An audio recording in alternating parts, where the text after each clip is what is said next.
I was 11 years old. I was 30,000 feet up in the air. I was flying from South Korea to Vancouver, Canada. And I knew that when I landed, I would be in this new world that I'd have to live in, and I'd have to be a different person.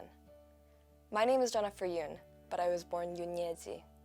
My mom wanted me to be named Esther, Sharon, something kind of Old Testament-y, a good Christian name.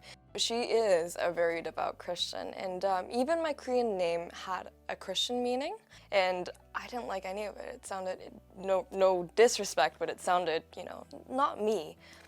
And then, as I was sitting there in the plane, ruminating over what am I going to be called, I saw her. She was blonde, beautiful, looked all American, lounging on a couch, and I loved her. I just wanted to be just like her. It was Jennifer Aniston. And I asked my mom, what's her name? And she said, Jennifer. And I was like, I like that name. So we landed, and my mom led me to the immigration office. I sat down, and this big immigration officer kind of peered over at me. He asked me, what's your name, young lady? And I said, Jennifer. My name is Jennifer. And ever since then, I've been called Jennifer.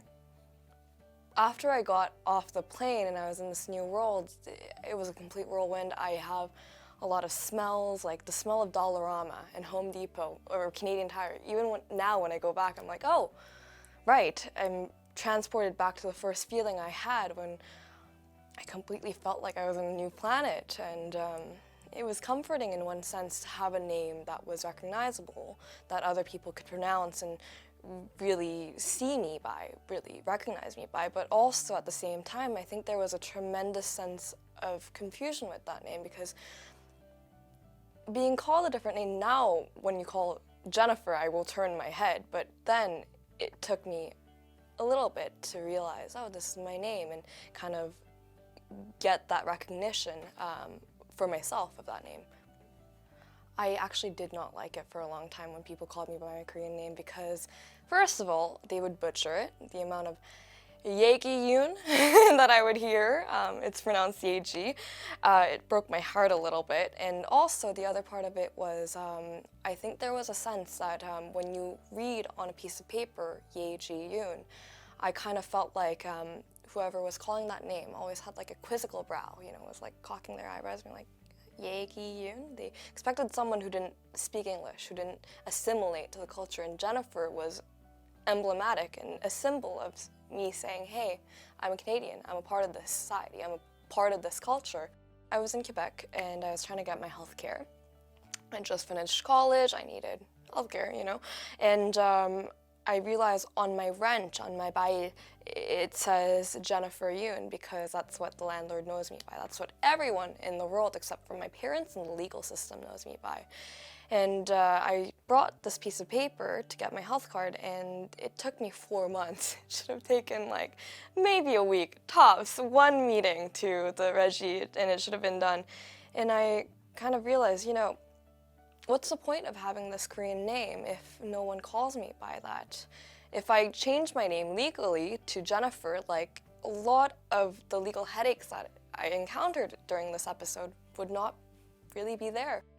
And then I started thinking, is there something to be lost by changing my name from Yae Gi to Jennifer? And yes, there is. I think there really is. The world that I lived in for the first half of my life and the world that I live in now are so different. And the ties that I have to Korea and everything that is there, my family, my childhood, are getting more and more tenuous as the years go by. And I think my name, Yae Gi, is one of the few things I have left that reminds me I come from that place. I'm still of that world.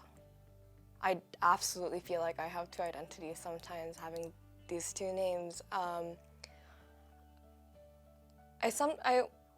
want to reconcile the two, but I even thought about getting a tattoo of my Korean name until I spent some time in Korea and I realized if I ever worked in Korea, it'd be kind of silly to have my name tattooed.